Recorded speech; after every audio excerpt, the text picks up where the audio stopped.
It's Saturday, 6 a.m. I'm in a deep sleep, and I feel this poke. I open my eyes, and I'm startled by this grin, 6 inches away from my face. There's a problem. The utility belt is broken. It won't hold anything, and that's not good.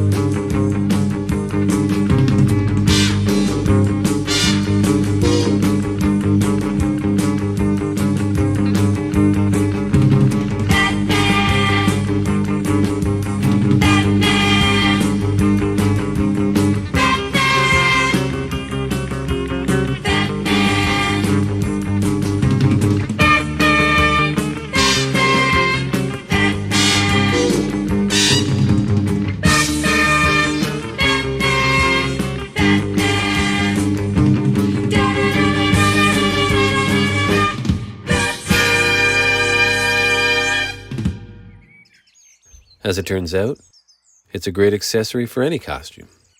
They don't call it a utility belt for nothing.